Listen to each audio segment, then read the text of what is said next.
NAD M10 Media Streamer is an integrated amplifier and media consolidator of wide scope and ability that produces pristine sound.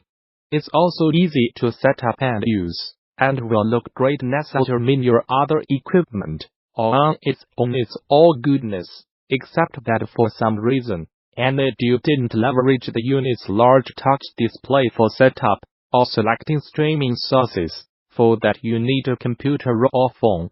It's an odd omission in an otherwise comprehensive hi-fi component. The back of the unit is home to two pairs of binding posts for speakers, two RCA analog input pairs, preamp, and subwoofer outputs, coaxial and optical SPIF inputs, a HMI input, as well as an Ethernet jack, and USB Type port. There's also a mini USB port for servicing, a 1-2-volt trigger port, and an IR port.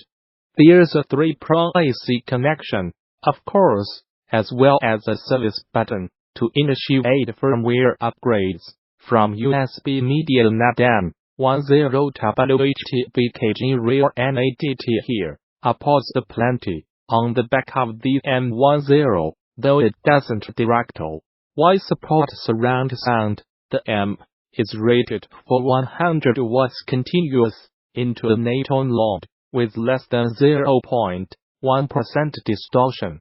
An onboard DAC handles MP3, AZ, WMA, OGG, WMA lossless, ALAC, Opus, MQA, FLAC, WAV, AIFF, up to 32-bit 192 kHz PCM, as well as converted DBSD playback via the Blue OS desktop app. You might have noticed MQA on the list. It supports high-definition audio, but beyond that, the website and docs that I've seen talk a lot, without saying much. That's not an uncommon occurrence in boutique audio. Mind you, on the other hand, the M10 also accommodates Dirac Live, which is one of the reasons you might want to pay the premium price. The included Dirac Live generates a filter that tunes the M10 for your room, and speakers. NAD provides the license for the required Dirac Live app, which is available for the Mac, PC, and Android iOS devices. The Live version is limited to frequencies of 500 Hz and below, but you can upgrade to the 20,000 Hz version for $99 on Dirac's website. If you buy the M10 to purely with tune to the room stuff, the upgrade might be worth it. NAD includes the necessary microphone and USB adapter, which seem to work just fine when plugged into the back of the M10. Once it's connected, you run the Dirac app from whatever platform and follow the instructions. The process involves playing the aforementioned sweeping test tool, and ends with the generated filter being uploaded to the M10. Note that you need to redo the process whenever you move your speakers or your primary listening spot. So to avoid repetition, decide on this stuff first. If you regularly dance about while listening, you might avoid the bother. You can read more about the Dirac process at NAD's website. It's one thing to leverage phone or PC connectivity to make a product easier and more convenient to use, in this case functioning as a remote control. It's another thing to make the product dependent upon these devices for basic functionality when you're standing right next to a very expensive device with a large POU screen. It's just a tad annoying having to use your phone, tablet, or PC for basic setup and selection. Where this offloading philosophy went from irritating to truly frustrating was when I brought the M10 home from the lab and hooked it up without connecting it to Ethernet.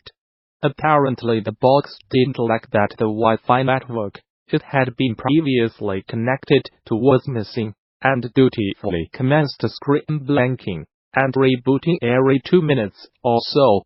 If the device were capable of standing on its own 2 feet, I'm darn sure this programming mishap would not have happened. I found it much easier to configure the M10 using the web browser interface. On the other hand, when Ethernet is connected, the M10 is very easy to pair with the phone and Bluetooth app.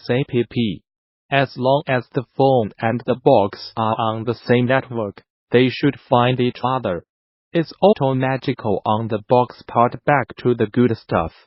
The M10 sounds very good, musical and distortion-free, to my ears. Through all my tests, on 3 different sets of speakers, both follow mandatum.